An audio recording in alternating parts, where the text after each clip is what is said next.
Kate, Kelly, are you there? I'm here. Awesome. I'm going to go ahead and get us started. Welcome, everybody. Thanks so much for joining us today. Quick housekeeping notes. If you have not already muted your WebEx application or your phone, depending on how you are participating today, please do so. That will eliminate any background noise that may be disruptive to the presenters, as well as if you have any tablets or phones that you are trying to do work on or review things on as the presentation is ongoing. I ask that you keep those away from your computer or whatever you're listening in from. If it's not those items, it does cause some feedback and disrupt the entire presentation. Also, I want to point to the chat room on your application.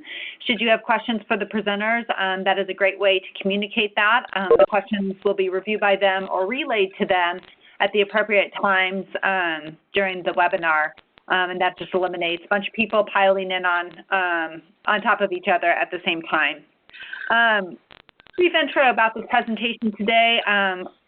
This was done originally back in 2016 at the completion of the workshops that the Ohio Alliance to End Sexual Violence sponsored that summer at the kickoff of the Changing Campus Culture Initiative. Obviously, there have been some changes and continue to be some evolving trends on this landscape in higher education, to use the terms of our presenters there. So I did reach out and ask Kate and Kelly if they were willing to dust it off and update it and revisit some of these themes. I know it was there were some questions that came up at the symposium back in September along these lines as well. So I'm very thankful to them for being willing to do this for us today. I really also want to just comment that I see this as a start of several webinars and the ATIXA workshop on March 15th, where what I'm aiming to do is help you all start or advance your conversations that hopefully you are already having on your campus with regards to the proposed regulations. We've got a lot of ground to cover still in terms of whether or not, or what the final product will look like, as well as will there be any injunctions or anything that puts a stop to them actually being put in place. But I think we're all better served, and our students and our campus communities are better served if we begin these conversations now, looking at the proposed regulations and deciding and thinking about what that looks like in practice for us. And so that is my hope this spring, is to be able to provide some of those pieces that either will help you enhance the conversations hopefully you are already having, or have a place to start from. So if there are some additional questions or areas you'd like me to focus in on via webinars, please don't hesitate to email me and let me know. I'll be happy to look at those and see what I can do. So with that, I'm going to be quiet and turn it over to Kate and Kelly. So thank you so much again for doing this today. Thanks so much, Carrie. And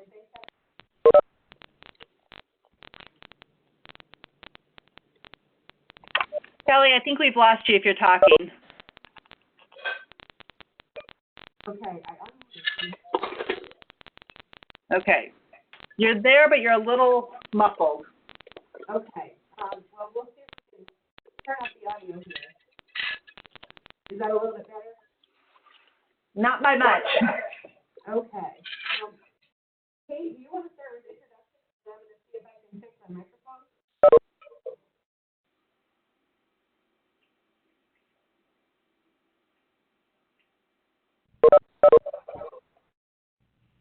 Kate, did we lose you too? My goodness. No, I'm back. Okay. All right. Kelly's having trouble with her microphone and just asked if maybe you could kind of get us started.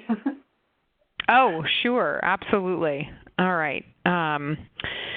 Okay, so what Kelly was going to, first of all, Kate Lawson, Chief Talent Officer at Xavier. I'm so happy to have so many of you join. And Carrie, thank you so much for organizing this. I think the earlier we're having these conversations, the better. I don't know if other folks are finding it challenging, not just in this area, but broadly speaking, just to have kind of these theoretical conversations based on what we might see in the proposed rules. So I just want to acknowledge that that's a challenging moment to have, especially if you're in a leadership position and everyone's sort of looking towards you to predict the future, or just want to say you're in good company. So what Kelly and I wanted to focus on for this webinar was really just to name and start to look at some discussion points that we might start having on, which I imagine many of us are already, with our campus community leaders, student leaders, staff, and faculty as we look at the proposed Title IX regs. And we wanted to just start by naming, some of the language in the proposed rules that will really impact how our conversation. So the first one we just want to pull out is to, and some of it is directly focused on providing equitable advocacy support for responding parties, and some really just gives us a clue and a changing framework on how OCR is gonna look at these issues and hold us accountable. So looking at starting with the focus on equity around the provision of supportive measures, just wanted to pull out, some of the language directly related to the kinds of supportive measures we need to be providing to both parties, but obviously for the focus of this webinar, the respondent, looking at that non-disciplinary, non-punitive, individualized services. Now, many of us, most of us, I would imagine, are already providing these services, but as we look at the proposed rules, we need to be cognizant of the fact that OCR may be looking at these through a different lens. And then, of course, we wanted to just pull out that language that highlights the shift in the language where we have to provide these measures without unreasonably burdening the other party. And as always, Title IX leadership is tasked with the challenging but important work of determining, what does that mean under the circumstances. And we're all focused all the time on, what does equitability look like given our campus structure, what resources we have available, what would be fair under the circumstances. And now, we're having this shift to really think about, of course, in the past, under Obama, we were looking at how to not burden the reporting party, and now we're having this more broad language on both parties. So there's no, as many people have heard me on webinars or in training, there's no checklist, there's no sort of magic formula, but it really is about being comfortable getting into the weeds of different cases, different fact patterns, and making sure that we have the right people around the table and partnership on campus where we're not making the decisions in a vacuum, that we're taking into consideration precedent, quickly evolving facts. I don't know, that's certainly my experience, that what is equitable or would not unreasonably burden one party today may change over the next week, and really having some flexibility and being nimble around that. So just pulling out those. The other piece on this next slide is just, wanting to pull out and highlight this new language around the kinds of things we need to consider if we're going to do the interim suspension, so an emergency removal based on a safety assessment. And to start with our teams to really think about, and again, my guess is that most of us have some semblance of this in place already, but in contemplation of the new rules, really taking a look at what is our system to, how do we make these determinations? How do we do a safety and risk analysis? What kind of documentation do we utilize? So really doing a kind of a check-in with our own systems about if we ran our systems through this language, how would we fare? And of course, some key language here with the shift is that we do need to provide, at least under this proposed language, the respondent with a notice and opportunity to challenge the decision immediately following the removal. I can share that at Xavier we have not had that process in place. So that's something that we need to think about, and who would hear it, and just to start to contemplate in our goal to provide these opportunities for responding parties and how OCR has laid these out, how would it play out as we have our systems, which of course are all different across all of our institutions, some common areas, but a lot of different systems to get to the same goal, to do some planning now so that we're not caught flat-footed.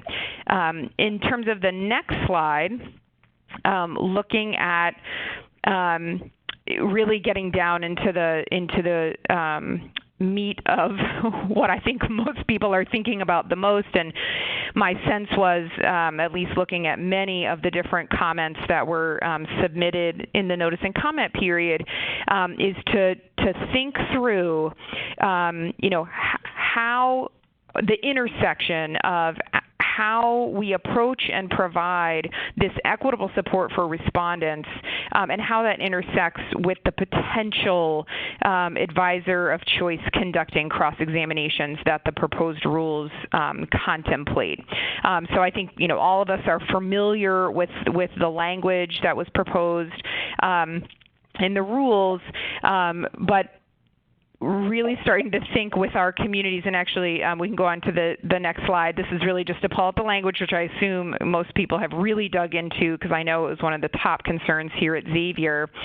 I think what's important here is to really look at the implications of the proposed rules on how we approach support and resources for responding parties. Obviously, thinking now proactively about how we will respond to the possibility that a party's support person through other portions of the process may differ from their advisor of choice in a cross-examination context if this ends up being where OCR lands. So that's one. And two, if and how we will need to provide advisors of choice for that moment or moments in the process, in our processes for this cross-examination, whether it's live, two people in the room, or whether it's using some kind of technology.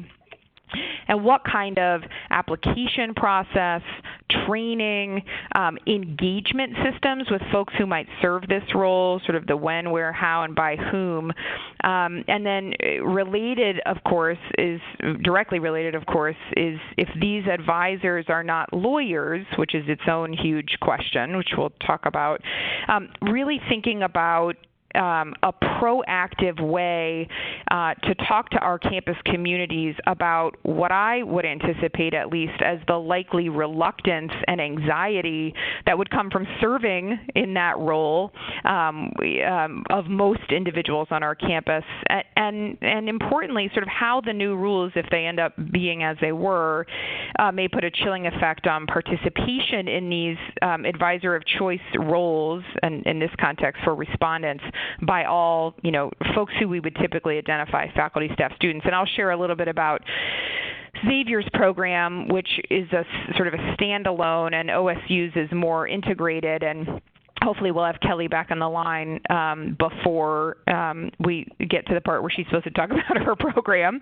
But I know she'd be willing to talk to folks about how OSU does it, and we have some good language here. And again, to stop here to say, clearly one of top of mind is how, if the proposed rules stand as they are with, having to identify an advisor of choice who's aligned with the parties, I think, what that means is up for debate, and I hope we'll get more clarity on that, given that may be part of the proposed rules, just how we're thinking about providing that equitable support for respondents and reporting parties, and how those things interact together. Because obviously, outside of this cross-examination advisor of choice aligned with the party scenario, we really already, and I think most of us we really already should have been implementing and providing some kind of support service or sort of advisor source for a respondent, and which, again, as we know, is not, does not need to be equal, but needs to be fair under the circumstances, equal with an advocate for a reporting party, for example, regardless of what's going on with the proposed rules. Okay, so next slide. So focusing for a moment on setting for a moment the proposed rules advisor of choice doing the cross-exam situation, Kelly and I did want to revisit under the sort of where we are now as opposed to 2016, some of the components of providing advisor resources for respondents that we really feel are critical and that really allow us to demonstrate equitability in action as opposed to just, words or policy. So, obviously we know that having such a resource for a respondent, whatever that looks like on your campus, and again, we'll share two models, promotes fairness, both actual and perceived. And in so many ways, the perceived is just equally as important as the actual. I think we're all in a constant process of establishing credibility and trust in our processes under very challenging circumstances. And the more we can demonstrate through equitable resources and support that, sort of where the rubber meets the road, I think the better. I also think, certainly here at Xavier, and many of you might have had this experience, I think, when we have the equitable respondent advisor resource, it really helps us deliver on our mission to students, and it helps us deliver on our Title IX responsibilities sort of through a mission lens. And again, obviously Xavier is a Jesuit Catholic institution with very strong sort of mission identity, and I can say that I have strongly and I think very effectively leveraged the mission in establishing this type of program among many others. But I do think if there's ever any pushback or roadblocks, I do think the mission can be a helpful tool to use.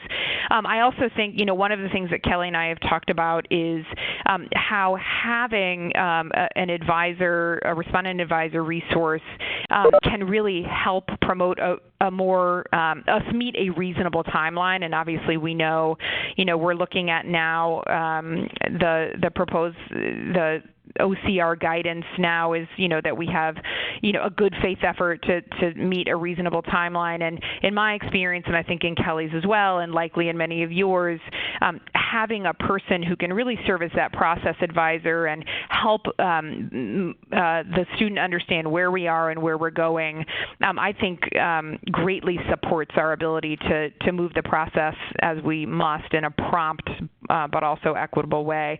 Prompt and comprehensive, which obviously are our intention, which I'm often talking to students and families about. And then, of course, the value, and this is, I think what concerns many of us about, having this, advisor of choice who needs to be aligned with the party, and is that an attorney, sort of, who is that person under the proposed rules? I think both Kelly and I have talked about the strong value of having a respondent advisor who is a member of our campus community, obviously who can leverage their knowledge and relationships with the individual and with students and with community members to really promote the best possible experience for students who are obviously having, going through an incredibly difficult process. Okay. So, do you want to take a pause real quick and see if sure. Kelly tried to rejoin us? Let's see if we can hear her. Oh, okay, sure. Hello, Kelly? Everyone. Can you hear me? We can hear Kelly. you now. Hi. Okay. You just should use the phone because sometimes technology doesn't make sense. So I'm just using it now. I've tried to do justice to your slides. You certainly did. And I have absolutely nothing to add other than I echo everything that Kate said. And I think this is something that we're trying to do is to pick apart all of these phrases that are used now to describe what kinds of support are used, and that's what we really wanted to talk about going forward is, what are the sort of terminology and how do all of these roles intersect to provide equitable support. I will share a brief anecdote that I was going to share in the beginning of a recent presentation that I did to a bunch of college presidents, and one that shall remain nameless came up to me and was asking me a question about, how do you provide equitable support? What does that mean? And, is it really the same thing? And I think that's what we want to answer for you as well in this discussion is that, no, equitable doesn't mean exactly the same thing, that there are certainly categories of people who would provide support, such as sexual violence victims advocate, that would not be appropriate support for someone who is a respondent in a case, unless somehow they were also identifying themselves as a complainant and a victim of sexual violence, then they may also use that kind of support. So we wanted to take you through that, which we'll do in a little bit. And I can, now that I know you can hear me, I can pass it back to Kate to do her couple other slides, and then I'll jump in later. Great. Thank you. So we wanted to run through, again, 2 years later, or 3 years actually now, which is crazy, just thinking about some of the key components that we have found in developing, a best practice respondent advisor resource. Again, setting aside for now the what ifs of the new rules, which is obviously a rabbit hole from which we may never come back. And I'm, as Carrie mentioned, I know we'll have many webinars on the topic when the final rules are released. But in focusing in the general sort of key core components that we've identified that have been effective on our campuses when you're establishing this type of resource for responding parties is to really be intentional, including attending webinars like this and seeking out best practices from, colleagues or schools who you feel have done this well, being very intentional about your recruitment, application, and vetting process. I don't think anyone would be surprised that not everyone is the right fit for this type of role, and we need to be, and we have the right to be and responsibility, frankly, to be rigorous in our approach to identifying folks who really can understand and implement what I think is can be a challenging role. So I'll just say at Xavier, and I'll share a little about this later, we have an application process that really asks faculty and staff who are interested in serving in this role to help us understand, what interests them, and, a series of questions that really helps us understand their mindset and approach, and would and has, sort of helped flag, issues that at the very least we want to talk about in a interview setting. It's not, super formal, but there's conversation with a person who's interested in serving in this role, so they can understand what their role is, because they may not have a full idea, or they may have an idea that's actually not based in reality, and that we can have some dialogue, and then being comfortable, saying here are the identifying, here are sort of the skill set and the approach and the mindset that we're looking for, so that we can have a best practice, equitable service or resource for respondents, and then being comfortable saying, not a good fit, good fit. Following that, of course, is really committing to strong, consistent, very detailed training. I think by the right folks who really know the process and know the pitfalls that can, or the bumps that can come along with serving in this role, and can facilitate a conversation with folks who are interested in serving in the role. I think not just with the proposed rules coming down the line, but at least at Xavier, we've been seeing, more and more all the time, folks who are very generous with their time and who want to help, but who are surprised, I think, frankly, by how complex this role can be, and the impact it can have on them to hear these stories and sit in these hearings, and some of the secondary trauma stuff. That's what we include in our training, and what helping them understand, what kind of skills they might need to be comfortable with, understanding the nuances of the role. Obviously, things like you are not a lawyer, and in our case, that they are not confidential, and what does that mean, and how do I talk about that with a student? So really giving them some tangible, concrete tools, not just to sort of, quote, come in and help, but to really understand the parameters and scope and the sort of best practice skills in this role. Okay, I think, all right, so this is still me. All right. So in looking at what is actually required, just as Kelly mentioned, obviously we're looking at equity, versus equality. These do not have to be mirror image programs, and I think it's so interesting, Kelly, that you share that anecdotally. I think sometimes we think, the president, of an institution, given how long we've been in the Title IX game now, and how surface these issues are. Just that basic question, how do we do this, I think really speaks to that there still is a very significant range of experience and comfort in our institutions about, what are the best ways to approach this. And again, I think that's why these webinars are so helpful. Highlighting again, obviously we are required to have the advisor of choice. Noting here, no requirement to provide advocacy services to respondent even under VAWA, but again, it's really been under that equitability framework. I know when I came to Xavier now, I guess 6 years ago, and saw we didn't have such a program, but had very strong confidential advocacy for reporting parties, it didn't feel comfortable. And so, one of the things I first started doing was to think about how to develop this type of program, because we all know what we have to stand on should a lawsuit or a complaint come calling, which it will, is the integrity of our process, and what does that equitability look like in action. Certainly, we know that the focus of such a program should really be on helping the student navigate the process, to provide support both around process, certainly emotional support, but again, those parameters around you're not a therapist, you're not a counselor unless they are.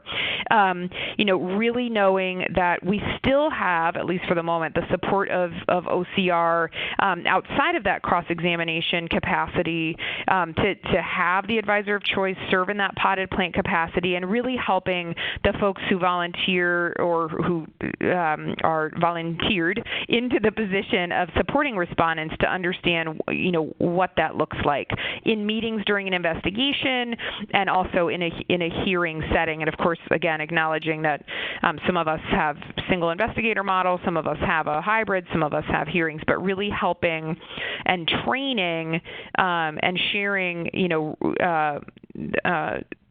scenarios and sort of real cases, obviously confidentially, with folks in this role to help them understand what are some of the bumps and typical issues that might come up so that they feel prepared. Okay.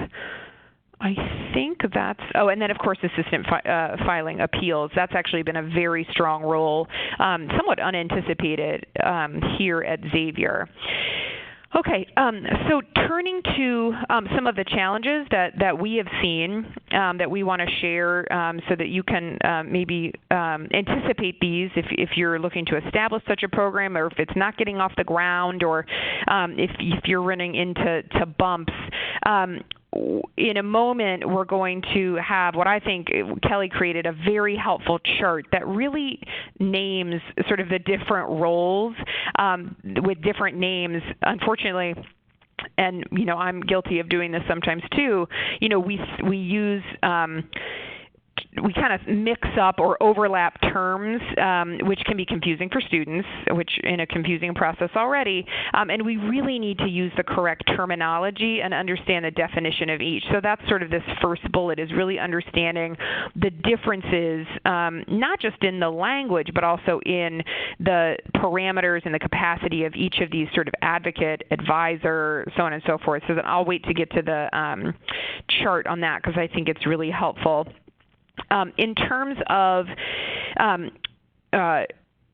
one of the things I mentioned in an earlier slide is while I have felt very grateful here at Xavier to have a continuous pool of faculty and staff who are interested in serving this role, my guess is that especially with the new rules potentially coming down, that people are going to be less or more reluctant, I should say, and more anxiety about serving in this role, and there might be confusion, and we really need to be prepared to talk to our campus community about how we're responding responding to the new rules, what it means, and how it will intersect with folks who have stood up to serve in this role. Let's see, what else did I want to say here? And what we're going to try to do is to build in sort of in-service and ongoing training and opportunities to engage with the folks who serve in these roles here at Xavier as we learn more about the rules. Obviously, we want to make sure to be in any training with decision makers or people who support or investigators, we want to be looking at bias in an intentional, proactive way. And then finally, a challenge that I have shared, I think, with many colleagues and will share here, is I have really struggled and continue to struggle with respondents and reporting parties, frankly, but less so, respondents who are reluctant at first or sort of foot-dragging, which is understandable, to engage with an advisor, a process advisor, initially, and in our process, I do the investigation and then I pass it to our conduct office for the finish, the decision making. And typically, in that pass is where a respondent will sort of say, "Oh, like this is serious. I need to get a process advisor," which is really a disadvantage to that person because then they have to catch up the process advisor with everything that's been going on. So I've been working on over the last year or two, ways to talk about the value to the student in the process around having that person from the start, and helping them think through or overcome, as possible, their anxieties about letting someone know that they're involved in this process, some of the embarrassment or anxiety or worry about judgment, and really talking about it in a much more proactive way, and again, naming for them the pros or the value of having a person from the start. Okay. Thanks so much. And, I have to say, when I'm thinking back to our first conversation about this topic and our webinar in 2016, we were basing this conversation on the very real requirements that were in the 2011 Dear Colleague letter about providing equitable support, although at that time, the focus was really about what we're providing for complainants and this idea that we need to strengthen those programs. And I remember having our conversation about we can't forget that there's also a need to provide support for truly anyone in our process, but particularly for respondents, and wanting to sort of make that clear what the distinction is. Now, a few years later, we have the benefit of now seeing the proposal that the Department of Ed and OCR has put out there that has I'm going to say one good thing about the proposed regulations, that it reinforced the fact that we do need to provide equitable support for both sides in any case, regardless of whether there is a formal complaint, but that where there is a formal complaint, we're going to have a respondent, and there are things that we may need to develop that will benefit that party while a process is going forward, meaning while an investigation is occurring, and really up till the point where we have a finding, and if the finding involves the respondent continuing to be on our campus, then we're going to maybe have some incident or some issues to provide support for the parties as they move through their academic career. So that's the good thing. The challenging thing is that it did introduce some new terms, and Kate mentioned that we already had enough terms and we have enough term confusion that we thought it would be a good idea to kind of illustrate what is meant by these particular support roles. So this would have been true in 2016. The difference between an advocate in the true sense of being a gender-based violence advocate and what would be considered process advising. So they're different skill sets. Advocates provide emotional support in processing trauma, without going to the side of being a counselor, because their role is much different than that. Provide healing support for someone who's been a victim of a trauma. Advocacy is a kind of a thing all in its own. It is a function that is outside of higher education.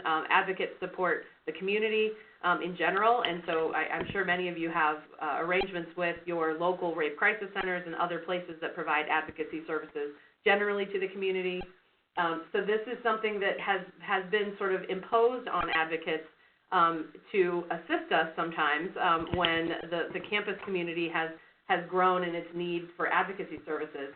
And the forum that Carrie mentioned in the beginning, where we had a conversation between Title IX coordinators and advocates and legal representation on campuses, we all came to terms with the fact that advocates are being asked to do lots of things that they may not feel comfortable with because it doesn't fit within their core standards or really the function of their role. And one of those things is sort of veering into what we would call process advising. Process advising is different than advocacy. This is what we mean by basically explaining processes. And there's a way to do that, I think, within the bounds of information support and information providing that doesn't veer into providing legal guidance.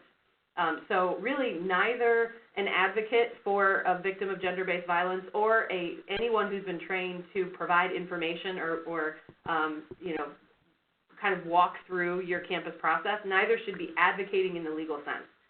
So helping to prepare scripts for a hearing, writing or editing appeal language, those are things that really cross into a very legal boundary, across a legal boundary that I know I've heard from many advocates, they don't want to be in that space. And I don't know what is going to happen with the proposed regulations when we start talking about what an advisor of choice is. But as Kate mentioned earlier, I'm not sure how our institutions are going to handle when we are asking potentially employees to provide pseudo-legal advice. So, for now, we've been wrestling with this question of, how do we provide proper guidance and information about our processes without actually telling a student or an employee, for that matter, what they should be doing. And that's the question that they always ask us. They want to know, well, what do I do? And we have to make sure that we're that we're staying very close to our boundary lines, we'll say. One more point I'll make about advocates versus sort of process advisors generally is that advocates are often employed with programs that get grant funding. So in this particular example, VOCA funding, which provides funding for many of our programs across the state, they do not allow advocates to work with anyone who's been identified, say, as a respondent in a case purely. So advocates, if they feel comfortable, can provide process advising in the sense of providing information about a legal or a campus process for a complainant, but they could not do that for a respondent. So there is automatically sort of this need to provide at least a pool of process advising. Then if we can go to the next slide, where Kate mentioned there's a chart trying to make sense of all of the different terms. So starting on the left side, when we talk about gender-based violence advocate, these are the people with training. They are most often confidential. That is part of best practice and part of the core standards that the Ohio Alliance has set out. And they would be providing support for complainants only. Now, in terms of equity, so what do we do to provide support or allow for support for a respondent in a case? And that could be termed, generally a support person. This would be your potted plant, say. This would be your person who's there for moral support, and could be someone who we're very familiar with in part of our conduct processes generally as a friend, a parent, a coach, anyone who comes with a party to sort of just be there with them. They may or may not be a part of the university and likely wouldn't really have training. So they're not going to be providing a lot of information about a process. They're just going to be there for truly moral support. If they do happen to be an employee, though, they may be a mandated reporter under your policy. And there's a question about, information that they learn needing to be shared in that regard. So that's a consideration when you're thinking about, support people being in that role. Certainly support people can exist for either party. One consideration for you all as you think about your codes of conduct in your process are there a limitation to the number of people that can be with a party along this journey of investigation and potentially through a hearing? Are we limiting it in our policies to one person? And if so, we may want to rethink that because there are now so many different roles that these people need to play, and one person really can't play a lot of these roles or all of these roles. So we may need to think about allowing more than one person to be there, one moral support person, an advocate who has different training, and then as we think about process advising versus the advisor or attorney role, that is potentially even a third person that we would need to make available to someone. So I'm going to talk about the difference between what I say process advising and the advisor of choice or attorney language that's in the proposed regulations and is also in the BOM decision that it impacts anyone in Ohio and anyone in the Sixth Circuit. So first, process advisors, information about process generally does not provide legal guidance. This is the boundary line. If a process advisor, as a part of your campus program, has been recruited and trained to understand enough about the process to provide this guidance, they may also be a mandated reporter. And so as Kate was saying, if you have this kind of program, you have to make sure that these folks who are doing this understand their role and that they're properly trained and can have a conversation with a respondent to say, or a complainant to say, that I may need to share information that I learned. Process advisors can exist for either party and can be different than a gender-based violence advocate. As I said, the debate was whether advocates really want to get into this role because it feels too close to being a legal advocate. So there may even be a need for those three roles for either party. And then we think about the sort of at the right end of the spectrum, providing an advisor of choice, which is the term of art now, or an actual attorney who is there to represent the party, where their interests are aligned with the party, and they are actually providing legal guidance. They are potentially telling a client, this is what I think you should do, based on their knowledge and experience. What we see from the proposed Title IX regulations that Kate went through earlier is this term advisor of choice is meant to be someone who is either procured by the party themselves, or the regs would require that universities provide this person if they didn't have one already. And we don't know exactly how that's going to play out and whether or not that person will have to be an attorney. But it's someone who, unlike a process advisor, is actually aligned and representing the student or employee, and that would be for either party. So what we'll have to wait and see. We don't know the timeline for the proposed regs. We do know, however, that since September of 2018, we have been subject to the decision in the Baum case that came out of the University of Michigan.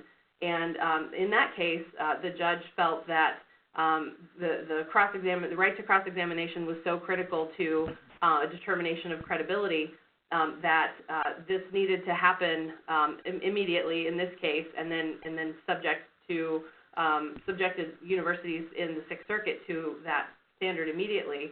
And the judge offered that if someone was uncomfortable with the respondent themselves conducting the cross-examination, then an advisor or attorney could conduct that cross-examination for someone.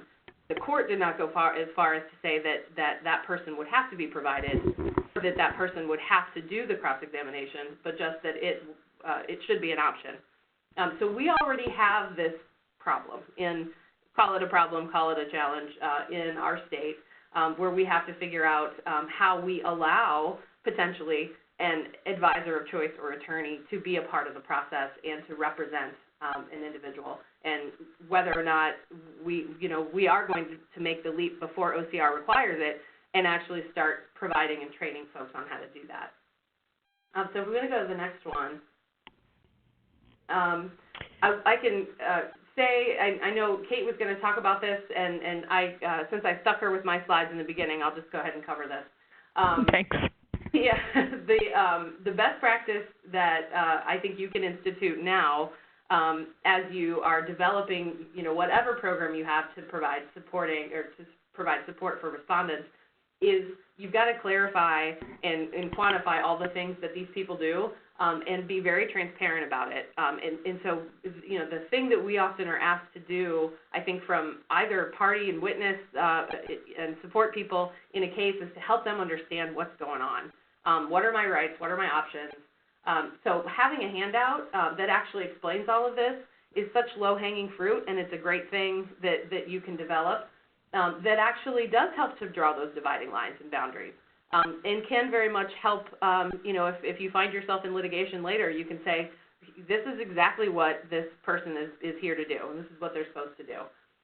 So the rights handout can sort of quantify, here are all the things for a responding party that we provide and that they have a right to in terms of the process, what support resources exist, counseling, mental health, legal, financial. We often find ourselves working with respondents who have been impacted by the process, and sometimes, and the example I'll give later, sometimes they need more than a complainant does. So what's the impact of interim measures? What accommodations might a respondent need, and what is available reasonably by the institution? And the fact that that investigation will be conducted in an unbiased, neutral way by someone who is trained. If you don't already have a sort of complainant rights document, it's great to have both of those as a corollary, because, again, it's great to be transparent for everyone in a process.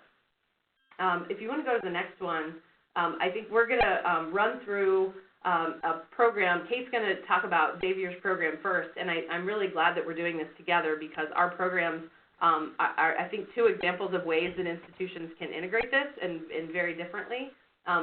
Kate said, Xavier's is more a standalone, and recently Ohio State has integrated respondent support into our existing and developing intake and outreach process. So I'll let Kate talk about Xavier's program. Thanks. So I shared a little bit earlier, so I won't repeat sort of that application process, but I did want to share a couple of things. One is, so I think this is our third year with this program, and this is for, I think Kelly mentioned this, all respondents in any kind of conduct case, not just in sex discrimination matters, although I think it's mostly used in that way. One thing that I have noticed is, and that is a little bit of a challenge, and I'll be interested to hear if this is the case at OSU, which I doubt, is I think one of the challenges we have faced is that, we have it can be a long time between people serving in this role, so they might get trained, a significant training moment, and then they're not called upon to serve in this capacity for another 8 months. So we've, really been intentional about, talking about that proactively when we do our annual training. And then really dedicating the time and access when a person serves in this role. If they need kind of a refresher, like they'll meet with me or they'll meet with our Dean of Students or both of us, just to make sure that they're comfortable if they've never served in the capacity, because obviously we don't have as many cases as a place like OSU, or also if their training is a little bit, needs to be dusted off. And then also, I have found as more and more students utilize this program, that it's been important that the respondent support person, have access to me and to our Dean of Students, because a lot of times there's anxiety about are they answering correctly, even though they've been trained. So having that open line of communication, I think everyone wants to be the best support person they can for the respondent, and again, with these issues comes a lot of anxiety and wanting to make sure that they're answering, correctly or around process. So it has required, a lot of time commitment from me to support the respondent support person, just to acknowledge that. But I think that's what it takes, and if that's what it takes, then I think that's what we should be doing. Again, I think ours is a standalone program, so not sort of integrated, and the training is between me and then our Dean of Students office, because again, we're looking at folks supporting in broader types of cases, drug cases or, physical assault or whatever it is. So we're still working on strategies to help students, as I said, engage our program, which is called Integritas Advisors, which is connected to Xavier's mission, earlier and more often. One sort of unique feature that I'll mention potentially at Xavier is that we allow, and Kelly talked a little bit about this, we allow the reporting party and the responding party to have, if they determine that they would like to have their advisor of choice be a lawyer, then we also allow them, if they would like, to have a Xavier person as well. So a responding party could have a lawyer and an Integritas advisor for sort of that process support. And then on the reporting party side, a person can have a lawyer and also an advocate. Obviously just very different roles. So we've seen quite a few reporting parties take us up on that and less on the respondent side, and that may be a reflection of lawyers not wanting other people in the mix, which, is understandable. So I think that's all I'll share about, because I've shared a lot about Xavier's program throughout, but I'm always happy following this webinar if folks have questions or, want to do a phone call with me. I'm always happy to connect to let you know our challenges, successes, obstacles, that kind of stuff. And we have, I'm going to acknowledge, a lot of cases coming in, and so not many of your institutions would be jumping at the chance to hire 3 full-time staff members to manage a caseload. But I will say that, throughout the work that we're doing, I think we're seeing the growth of what I would call sort of case manager positions more often, or the thought that your intake or receipt of complaints and your outreach to potential complainants and then, even respondents as investigations progress is sort of a unique area and deserves, I think, some attention and maybe some centralization. So if your campuses are there and you're thinking about centralizing, I can certainly share, as I would agree with Kate, I'm happy to answer questions about how this is working. But we have really worked to centralize what we're calling intake and outreach of complaints. So we have 3 full-time staff members who have backgrounds in social work, civil rights, and in investigations generally, who can be available to work with any student or any employee to assist with both information sharing, so that, just general sort of resource information referral, but also to provide accommodations in the academic space, in the workplace, and otherwise. And we're looking at the whole, range of sex and gender-based discrimination issues here. We're, the people in the office are available to meet with any party or witness to explain. So again, this sort of process advising, not being an advocate. So there is a clear boundary line when you have an intake coordinator working with someone. They are not going to be accompanying someone to a meeting or hearing. They're not meeting regularly unless it's to arrange, accommodations over time, which often happens. But there's not sort of a regular meeting schedule like you might have with a counselor, say.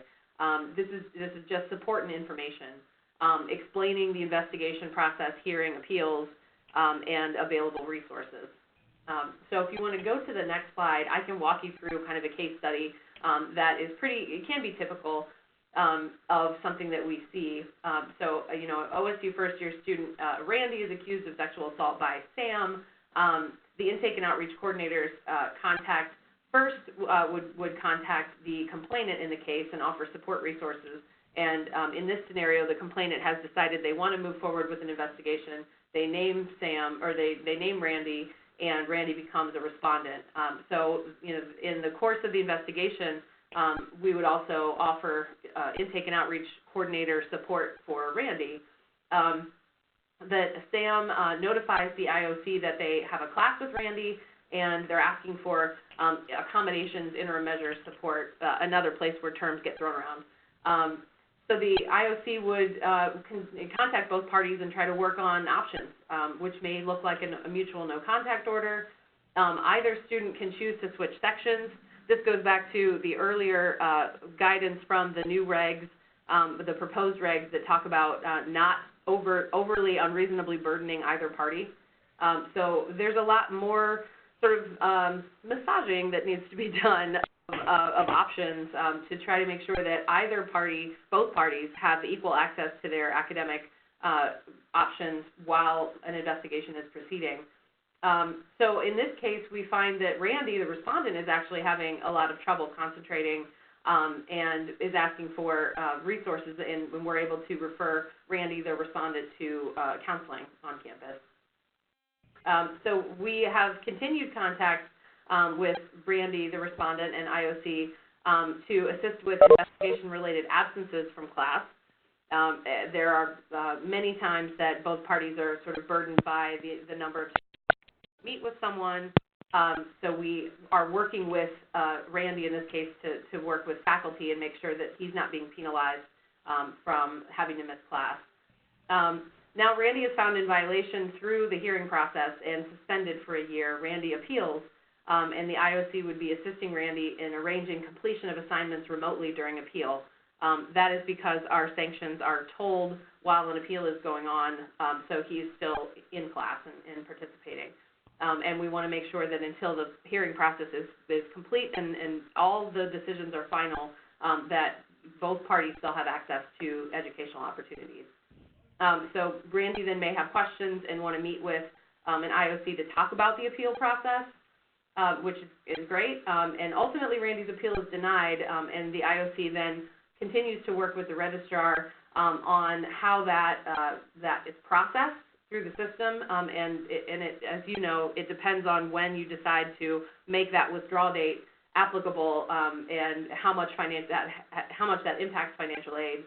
So, you know, the IOC may work to withdraw and minimize financial impact to the respondent, and so that can be maybe an atypical case because we're looking for working on a lot of accommodations and support for the respondent. But I think that may be more common as our processes get more complicated. So, you know, the fact that you're thinking about now, how do I make sure that we're able to work with both parties, I think is a great place to be. So I'll leave it there and pass it back to Carrie. Great. Thank you so much to you both.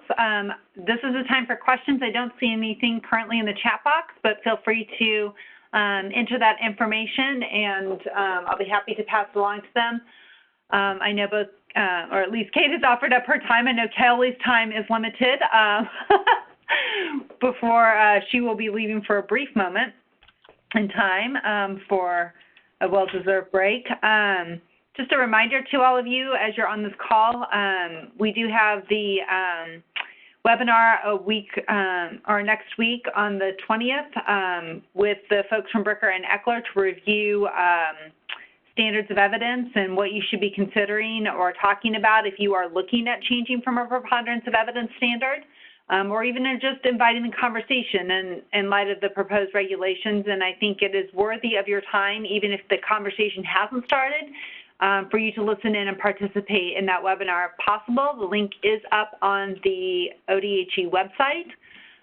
You don't have to pre-register. You can share it as widely as you would like, but I would encourage you to listen in and participate in that, as well as many of you have received, or your point person at least from your campus has received the information about the ATICSA workshop on March 15th. If you have not already registered, I really encourage you to do so, so that we can get that lined up for your campus.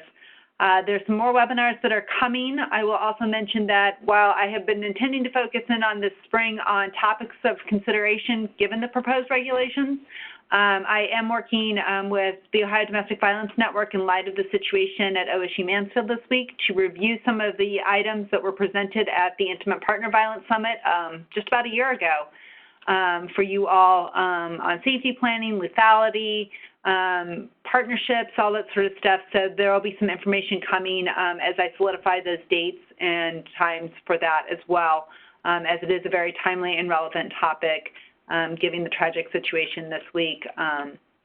So I do not see any questions that have come in yet. So I'm just going to go ahead, since we're past 1 o'clock, and wind it down and say, once again, thank you to both Kate and Kelly. And I appreciate all of you joining today. If you want to share a recording of this webinar with any of your folks, please let me know. I'd be happy to send it to you. So thank you all, and have a wonderful weekend. Thanks.